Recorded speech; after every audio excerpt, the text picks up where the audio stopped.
India കാലഘട്ടത്തിലാണ് നാം ഓരോരുത്തരും ജീവിക്കുന്നത്. ദൈവത്തിൻ്റെ വചനം അതാണ് നമ്മളോട് പഠിപ്പിക്കുകയും പ്രൈസലോ ലോക സംഭവങ്ങൾ നമ്മെ വിളിച്ചറിയിക്കുകയും ചെയ്യുന്നതാണ്. കർത്താവിൻ്റെ വരവ് വളരെ ആസന്നമായിരിക്കുന്നു. അതുപോലെ തന്നെ നാം ജീവിക്കുന്നതായ കാലഘട്ടം ഒരു അന്ത്യകാലഘട്ടമാണ് എന്ന് നമുക്ക് മനസ്സിലാക്കുവാനായിട്ട് കഴിയും.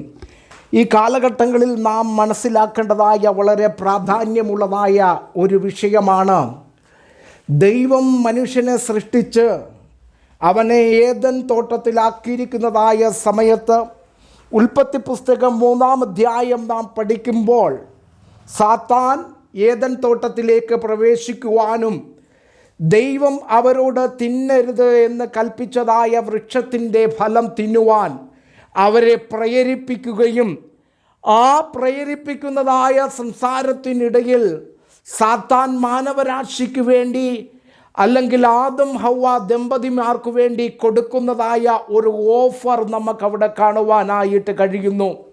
ഉൽപ്പത്തി പുസ്തകം 3-ാം അധ്യായം അതിൻ്റെ 4-ാമത്തെ വാക്യത്തിൽ നാം കാണുന്നത് ഇപ്രകാരമാണ്: പാമ്പ് സ്ത്രീയോട് നിങ്ങൾ മരിക്കയില്ല നിശ്ചയം, അത് തിന്നുന്ന നാളിൽ നിങ്ങളുടെ കണ്ണ് തുറക്കുകയും നിങ്ങൾ നന്മ തിന്മകളെ അറിയുന്നവരായി ദൈവത്തെ പോലെ ആകുകയും ചെയ്യും എന്നുള്ളതായ ഓഫർ.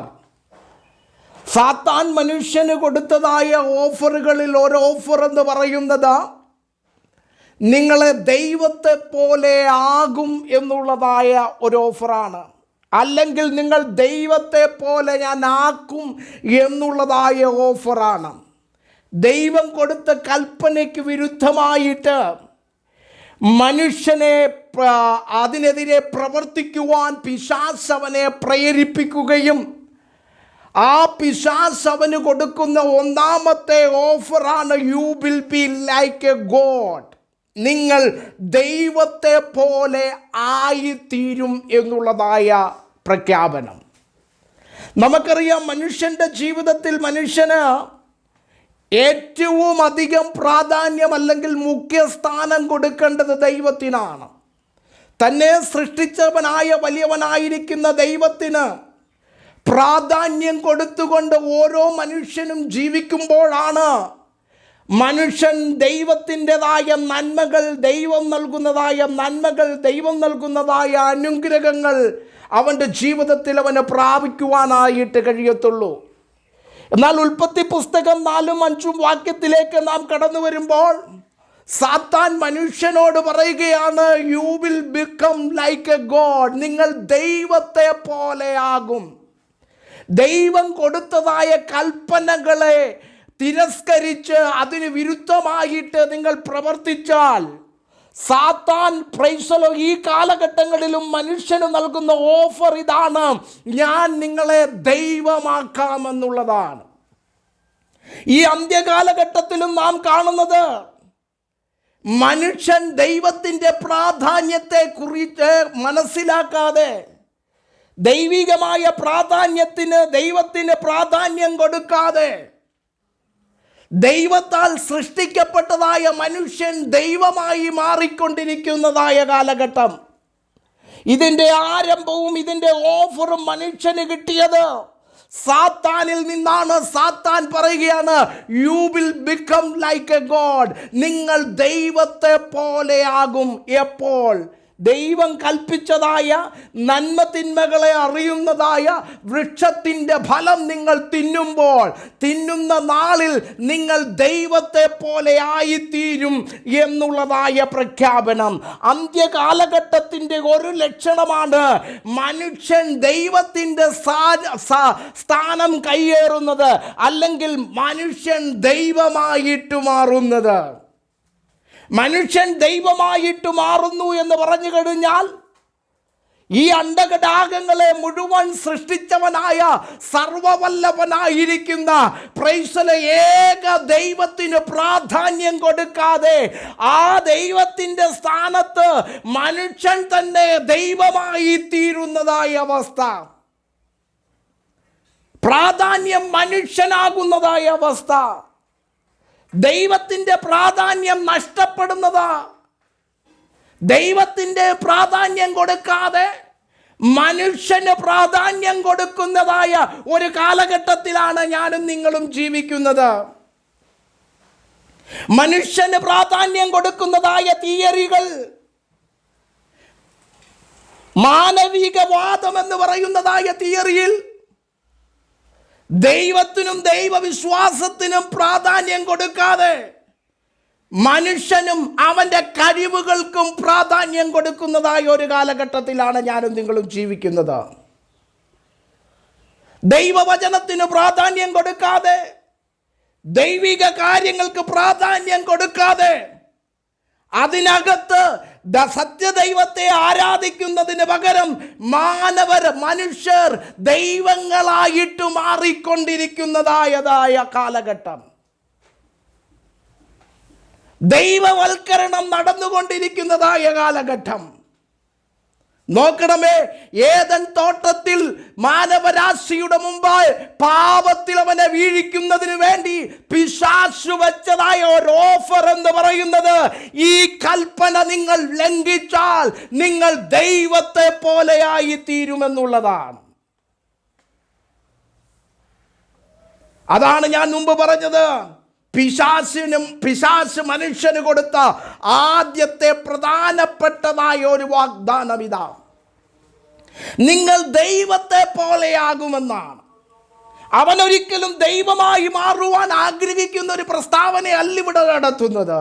മറിച്ച് കൽപ്പന ലംഘിച്ച്, ദൈവവചനം ലംഘിച്ച്, ദൈവത്തെ ആരാധിക്കുന്നതിൽ നിന്ന് പിന്മാറി, നമ്മുടെ കഴിവുകളിലും നമ്മുടെ കഴിവുകേടുകളിലും ആശ്രയിച്ച് മനുഷ്യൻ മുന്നോട്ട് പോകുമ്പോൾ പിശാച് അവന് കൊടുക്കുന്ന ഓഫർ, ഒരു വാഗ്ദാനം എന്ന് പറയുന്നത്, ഞാൻ നിങ്ങളെ ദൈവമാക്കി മാറ്റാം എന്നുള്ളതാണ്. അതുകൊണ്ട് എന്താ സംഭവിക്കുന്നതെന്നറിയാമോ?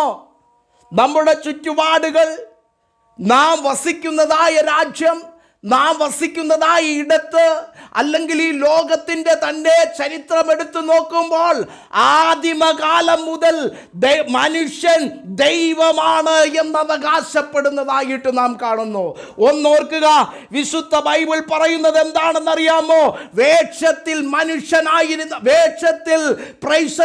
ദൈവപുത്രനായിരുന്ന ക്രിസ്തു വേഷത്തിൽ മനുഷ്യനായിട്ട് വിളങ്ങിയെന്ന, ദൈവം മനുഷ്യനായി മാറുവാൻ അത് സാധിക്കും.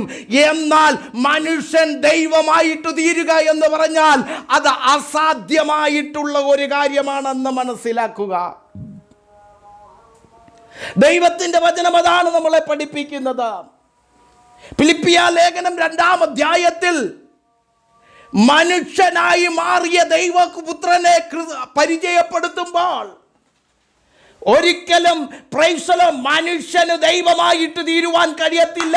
പിന്നെയോ ദൈവം മനുഷ്യനായി തീർന്ന ഒരു വലിയ മിറക്കിൾ, ഒരു വലിയ അത്ഭുതത്തെ രേഖപ്പെടുത്തിയിരിക്കുന്ന പുസ്തകമാണ് വിശുദ്ധ ബൈബിൾ. അതിനകത്ത് മനുഷ്യൻ എങ്ങനെ ദൈവമായി തീരാമെന്ന് പഠിപ്പിക്കുന്നില്ല. മനുഷ്യൻ ദൈവമായി തീരുന്നു ഉണ്ട് എങ്കിൽ അതിൻ്റെ അർത്ഥം അവർ സാത്താൻ കൊടുത്തതായ ഓഫറിനെ പിൻപറ്റി, സാത്താൻ്റെ ഓഫർ ഇതായിരുന്നു: പഴം തിന്നുന്ന നാളിൽ നിങ്ങൾ ദൈവത്തെ പോലെയായി തീരുമെന്നുള്ളതായ ഓഫർ. അതുകൊണ്ടാണ് ഈ അന്ത്യകാലഘട്ടത്തിൽ ദൈവത്തിനും ദൈവവചനത്തിനും പ്രാധാന്യം കൊടുക്കാതെ മാനുഷിക കൽപ്പനകൾ അനുസരിച്ച് മാനുഷികമായ രീതിയിൽ മനുഷ്യന് പ്രാധാന്യം കൊടുത്തുകൊണ്ട് ഈ ലോകം പോയിക്കൊണ്ടിരിക്കുന്നത്. അതുകൊണ്ട് ഇതിൽ നിന്ന് നാം മനസ്സിലാക്കേണ്ടതായ ഒരു കാര്യം, അന്ത്യകാലഘട്ടം എന്ന് പറയുന്നത് വെളിപ്പാട് പുസ്തകം 13-ാം അധ്യായം നാം വായിക്കുമ്പോൾ അതിൻ്റെ അവസാന വാക്യത്തിൽ ഇപ്രകാരം പറയുന്നു: അത് ഒരു മനുഷ്യന്റെ സംഖ്യയത്രേ, അത് 666 എന്ന് രേഖപ്പെടുത്തി വച്ചിരിക്കുന്നു. എന്ന് പറഞ്ഞു കഴിഞ്ഞാൽ അന്ത്യകാലഘട്ടത്തിൽ ലോകം പ്രാധാന്യം കൊടുക്കുന്നത് തന്നെ സൃഷ്ടിച്ച ദൈവത്തിനായിരിക്കത്തില്ല. പിന്നെയോ അവർ പ്രാധാന്യം കൊടുക്കുന്നത് മനുഷ്യനായിരിക്കും. മനുഷ്യന് അവന്റെ കഴിവുകളും കഴിവുകേടുകളെയും ഒരുപോലെ പ്രകീർത്തിക്കുകയും ഒരുപോലെ ഇകഴ്ത്തിപ്പറയുകയും ചെയ്യുന്നതായ കാലഘട്ടത്തിലാണ് ഞാൻ നിങ്ങൾ ജീവിക്കുന്നത്. മനുഷ്യൻ്റെ കഴിവുകൾക്കും അവൻ്റെ ജ്ഞാനത്തിനും അവൻ്റെ അറിവിനും അവൻ്റെ സമ്പത്തിനും അവൻ പ്രാധാന്യം കൊടുത്തുകൊണ്ട് ലോകം പൊക്കൊണ്ടിരിക്കുന്നതായ ഒരു കാലഘട്ടം.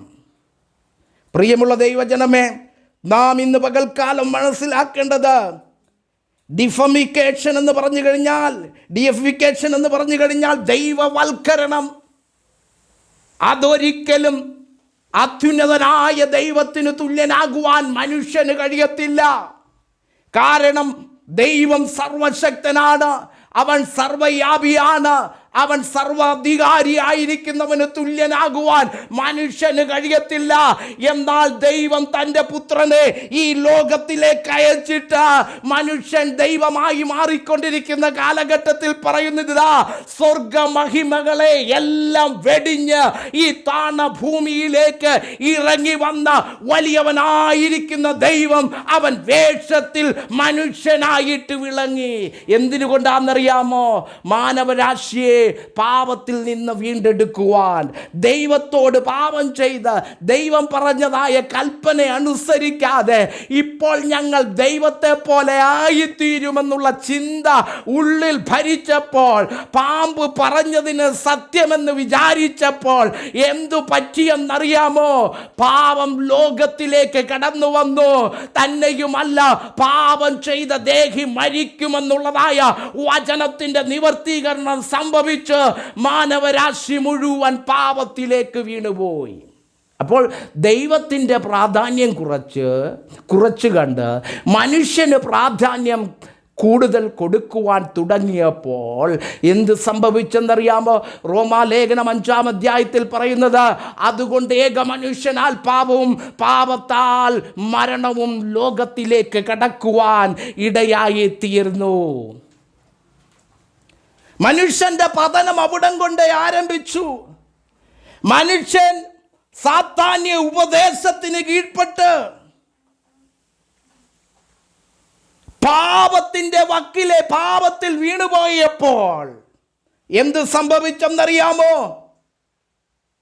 അപ്പോഴാണ് ഒരു പക്ഷെങ്കിൽ അവർ മനസ്സിലാക്കുന്നത് സാത്താന്യ ഉപദേശം വ്യാജ ഉപദേശമായിരുന്നു എന്ന്.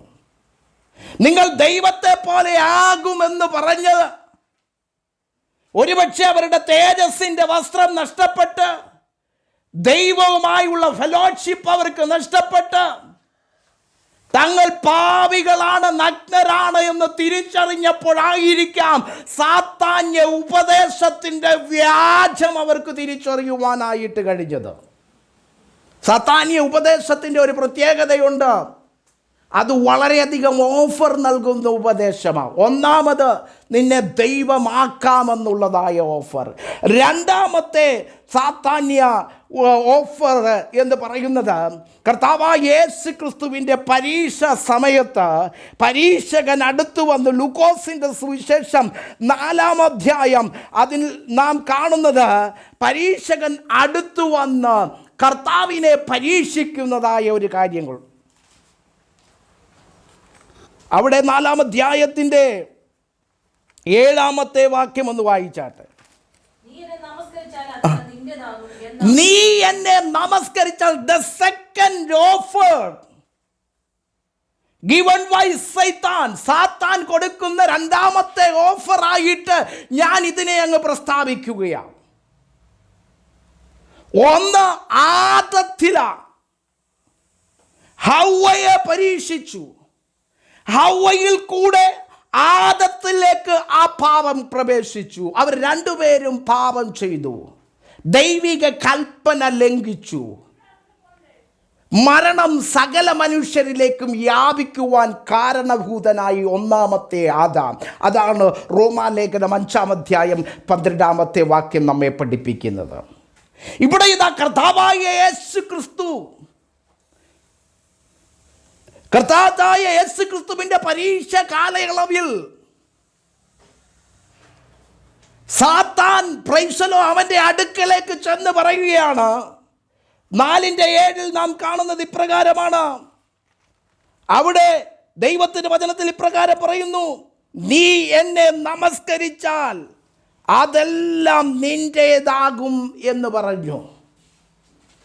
ഇംഗ്ലീഷിൽ പറയുന്നത് ഇഫ് യു വർഷിപ്പ് മീ, നീ എന്നെ ആരാധിച്ചാൽ, നീ എന്നെ കുമ്പിട്ടാൽ ഞാൻ ഇത് മുഴുവൻ നിനക്കു തരും എന്നുള്ളതായ ഓഫർ.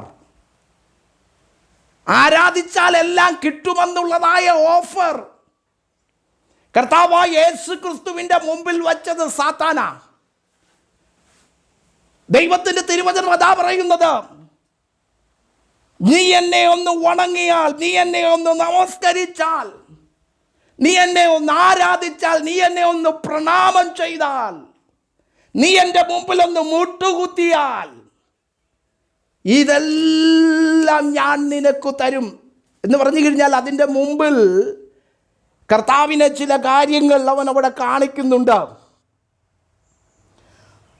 6-ാമത്തെ വാക്യത്തിൽ അത് നമുക്ക് കാണുവാനായിട്ട് കഴിയും. 5-ാമത്തെ വാക്യം മുതൽ പിന്നെ പിശാചവനെ മേലോട്ട് കൂട്ടിക്കൊണ്ടുപോയി ലോകത്തിലെ സകല രാജ്യങ്ങളും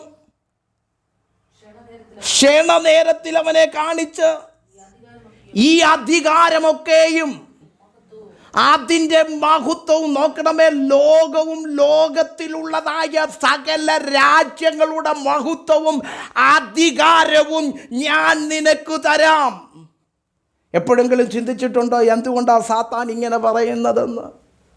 നമുക്കറിയാം, ഈ ലോകത്തെ സൃഷ്ടിച്ചത് വലിയവനായിരിക്കുന്ന ദൈവമാണ്. God he created heaven and earth and everything upon this. Praise the Lord. ഭൂമിയെയും ഭൂമണ്ഡലങ്ങളെയും സകലത്തെയും സൃഷ്ടിച്ചവൻ വലിയവനായിരിക്കുന്ന ദൈവമാണ്. പക്ഷേ സാത്താൻ എന്താ പറയുന്നത്? നീ എന്നെ ഒന്ന് വണങ്ങി നമസ്കരിച്ചാൽ ഇതൊക്കെയും ഞാൻ നിനക്ക് തരാമെന്ന് പറഞ്ഞു കഴിഞ്ഞാൽ ഇപ്പോൾ അത് അവൻ്റെ കസ്റ്റഡിയിലാണെന്നല്ലേ? ഈ ലോകവും ലോകത്തിലുള്ള സകലത്തെയും സകല രാജ്യങ്ങളെയും ക്ഷണനേരത്തിൽ അവൻ കാണിച്ചിട്ട് കർത്താവിനോട് പറയുകയാണ്, I will give everything for you. Hallelujah. If you worship me, നീ എന്നെ ആരാധിച്ചാൽ ഈ ലോകത്തിലുള്ള സകലതും ഞാൻ നിനക്ക് തരാം, രാജ്യങ്ങളെ തരാം, അതിൻ്റെ മഹത്വം തരാമെന്ന് സാത്താൻ പറയണമെങ്കിൽ അതിൻ്റെ അർത്ഥം എന്താണെന്നറിയാമോ? യോഹന്നാന്റെ സുവിശേഷത്തിലേക്ക് വരുമ്പോൾ, യോഹന്നാന്റെ സുവിശേഷത്തിൽ നമുക്കത് കാണുവാനായിട്ട് കഴിയും. 12-ാം അധ്യായം അതിൻ്റെ 31-ാമത്തെ വാക്യം ഒന്ന് വായിച്ചാട്ടെ. യോഹന്നാന്റെ സുവിശേഷം 12:31.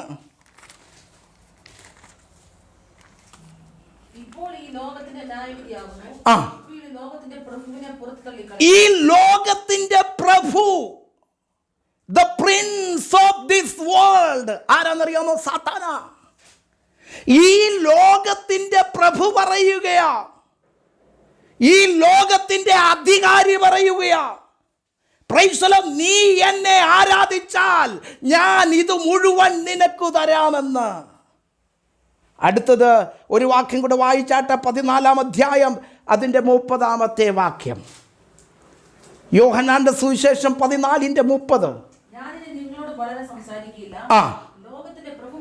ലോകത്തിന്റെ പ്രഭു വരുന്നു.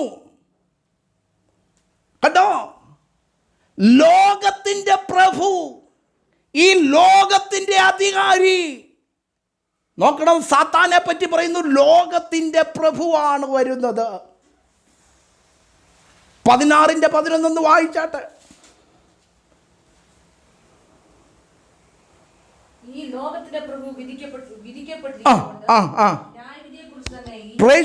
ഈ ലോകത്തിന്റെ പ്രഭു, ഈ അണ്ടകടാകങ്ങളെ സൃഷ്ടിച്ചവൻ വലിയവനായിരിക്കുന്ന ദൈവമാണെങ്കിലും ഇപ്പോൾ ഇതിന്റെ കൈവശാവകാശം എന്ന് പറയുന്നത് സാത്താന്റെ കയ്യിലാണ്. ഈ ലോകത്തിന്റെ പ്രഭുവാണവൻ, ഈ ലോകത്തിന്റെ അധികാരിയാണവൻ. അവൻ പറയുകയാണ്, നീ എന്നെ ആരാധിച്ചാൽ ഇത് മുഴുവൻ ഞാൻ നിനക്ക് തരാം. അതുകൊണ്ട് നാം ഒരു കാര്യം മനസ്സിലാക്കുക, പ്രൈസ് ദി ലോർഡ്, ആരാധിക്കുമ്പോൾ കിട്ടുമെന്നുള്ളതായ ഉപദേശം ആരുടെ ഓഫറാണെന്നറിയാമോ? സാത്താൻ്റെ ഓഫറാണ്. കൽപ്പന ലംഘിച്ചാൽ നിങ്ങൾ ദൈവത്തെ പോലെയാകും. മനുഷ്യന് പ്രാധാന്യം, ദൈവത്തിൻ്റെ പ്രാധാന്യത്തെ മാറ്റിയിട്ട് പകരം മനുഷ്യനെ ദൈവവൽക്കരിക്കുന്ന ഉപദേശം സാത്താന്യ ഉപദേശമാണ്. അപ്പോൾ തന്നെ രണ്ടാമത്തെ ഉപദേശം, പ്രൈസ് ദി ലോർഡ്, ആരാധിക്കുമ്പോൾ സകലതും നൽകിത്തരാമെന്നുള്ളതായ ഉപദേശം എവിടുന്ന് കിട്ടിയതാണെന്നറിയാമോ? സാത്താനിൽ നിന്ന് കിട്ടിയതാ.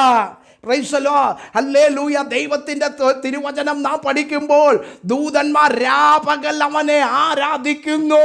Praise the Lord, hallelujah.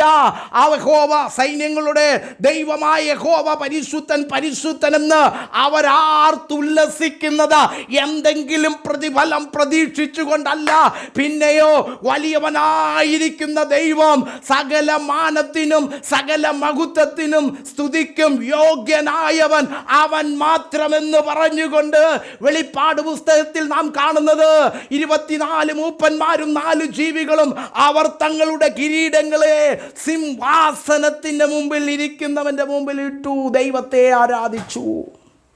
അപ്പോൾ ദൈവിക ആരാധന എന്തെങ്കിലും പ്രതിഫലം കിട്ടും എന്നുള്ളതായ ചിന്തയിൽ നിന്നുണ്ടാകുന്നതല്ല. നാം ദൈവത്തെ ആരാധിക്കുന്നത് എന്തിനാണെന്നറിയാമോ? ഈ സകല ചരാചരങ്ങളെയും സൃഷ്ടിച്ചവൻ, ഈ അണ്ഡഘടാകങ്ങളെ സൃഷ്ടിച്ചവൻ, പ്രൈസ് ദി ലോർഡ്, ഹല്ലേലൂയ. ആദിയിൽ വചനമുണ്ടായിരുന്നു, വചനം ദൈവത്തോടു കൂടെ ആയിരുന്നു, ആ വചനം ദൈവമായിരുന്നു. Praise the Lord. ആദിയിൽ ഇത് മുഴുവനെയും സൃഷ്ടിച്ച വലിയവനായിരിക്കുന്ന ദൈവത്തെ, അവൻ്റെ നാമത്തിന് തക്ക മഹത്വം സ്തുതിയും നാം കരേറ്റി നമ്മുടെ ഹൃദയാന്തർഭാഗത്തു നിന്നുണ്ടാകേണ്ടതാണ് ആരാധന. ആരാധനയ്ക്ക് യോഗ്യൻ അവൻ മാത്രമാണ്. ആരാധനയ്ക്ക് യോഗ്യനായവനെ നാം ആരാധിക്കുമ്പോൾ അതിലൂടെ സകലതും നേടിത്തരാമെന്നല്ല പറയുന്നത്, പിന്നെയോ അവനെ നാം ആരാധിക്കുകയാണ് ചെയ്യുന്നത്. എന്നാൽ സാത്താൻ പറയുന്നു, if you worship me I will give everything for you. നിങ്ങൾ എന്നെ ആരാധിച്ചാൽ, നീ എന്നെ വണങ്ങിയാൽ ഈ കാണുന്നതെല്ലാം ഞാൻ നിങ്ങൾക്ക് തരുമെന്നുള്ളതാ. ഇന്ന് പകൽക്കാലം നമ്മുടെ കണ്ണുകളെ ദൈവസന്നിധിയിൽ അടച്ചാട്ടെ. ഈ ലോകത്തിൽ അനേക ഉപദേശങ്ങളുണ്ട്, പലതും ദൈവ വചനത്തിന് വിരുദ്ധമായ ഉപദേശങ്ങളാ. സാത്താന്യ ഉപദേശത്തെ നാം കണ്ടു. ഈ അന്ത്യകാല ലക്ഷണങ്ങളിൽ ഒരു ലക്ഷണമാണ് എന്തെന്നറിയാമോ? വലിയവനായ ദൈവത്തിന് പ്രാധാന്യം കൊടുക്കാതെ മാനുഷിക കഴിവനും മാനുഷിക പ്രശസ്തിക്കും, ടോട്ടൽ പറഞ്ഞു കഴിഞ്ഞാൽ മനുഷ്യന് പ്രാധാന്യം കൊടുത്തുകൊണ്ട് ദൈവത്തിൻ്റെ പ്രാധാന്യത്തെ തൃണവൽക്കരിക്കുക എന്നുള്ളതായ തിയറി. രണ്ടാമത്തെ ഒരു വിഷയമെന്ന് പറയുന്നത് എന്താണെന്നറിയാമോ? ആരാധിക്കെല്ലാം ലഭിക്കുമെന്നുള്ളതായ ഉപദേശം. ഇത് രണ്ടും സാത്താന്യ ഉപദേശമാണ്. ഈ രണ്ട് ഉപദേശങ്ങളും ഇപ്പോൾ ലോകത്തിൽ സംഭവിച്ചു കൊണ്ടിരിക്കുന്നു. നമ്മുടെ കണ്ണുകൾ ഒരു നിമിഷം അടയ്ക്കാം.